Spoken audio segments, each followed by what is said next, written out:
Hello friends, welcome to my YouTube channel. তোমাদের সবাইকে আমি আমার ইউটিউব চ্যানেলে স্বাগত জানাই।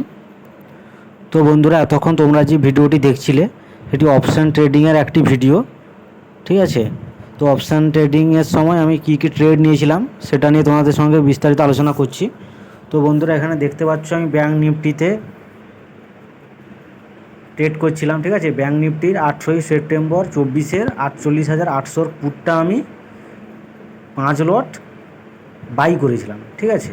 48,800 পুটটার 5 লট আমি বাই করেছিলাম।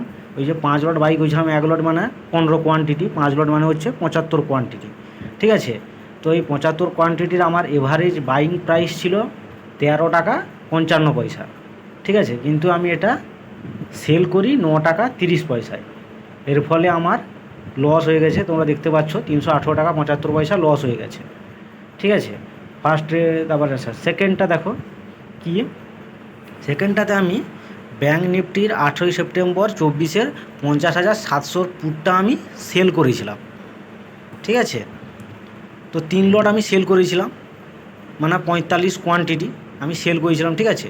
তো এভারেজ আমার সেলিং প্রাইস কী ছিল? সেলিং প্রাইস ছিল 126 টাকা 37 পয়সা, ঠিক আছে? এটা আমার হচ্ছে সেলিং প্রাইস। এবং বাইং প্রাইস কত? বাইং প্রাইস হচ্ছে 78 টাকা 15 পয়সা, ঠিক আছে? মানে 126 টাকায় আমি বাই করেছিলাম, 78 টাকায় আমি সেল করি, 126 টাকায় আমি সেল করেছিলাম 3 লট, আর 78 টাকায় আমি বাই করেছি, মানে আমার প্রফিট হয়েছে, ঠিক আছে? কত টাকা প্রফিট হয়েছে তোমরা দেখতে পাচ্ছ, 2169 টাকা 90 পয়সা আমার প্রফিট হয়েছে, ঠিক আছে? তো প্রথমেটায় 318 টাকা 75 পয়সা লস, আর দ্বিতীয়টায় 2169 টাকা 90 পয়সা আমার প্রফিট, ঠিক আছে? তো সব কিছু লস প্রফিট সব মিলিয়ে বর্তমানে আমার প্রফিট চলছে 851 টাকা 15 পয়সা, ঠিক আছে? তো এটা যদি আমি বুক করে নিই তাহলে এই টাকাটা আমার অ্যাকাউন্টে চলে আসবে, ঠিক আছে?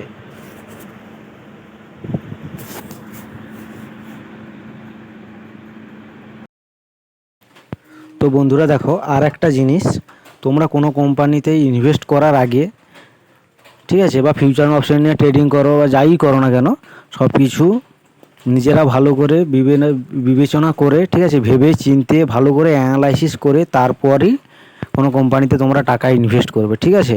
না হলে কিন্তু তোমরা লসের সম্মুখীন হতে পারো, ঠিক আছে? তোমরা নিজ দায়িত্বে ইনভেস্ট করবে, কোনো কোম্পানিতে হোক, ঠিক আছে, কোনো কোম্পানির শেয়ারে হোক, বা ঠিক আছে, বা ট্রেডিং করো, যাই করো না কেন নিজ দায়িত্বে তোমরা করবে, নাহলে কিন্তু তোমরা লসের সম্মুখীন হতে পারো, ঠিক আছে? শেয়ার মার্কেট কিন্তু একটু রিস্কি আছে।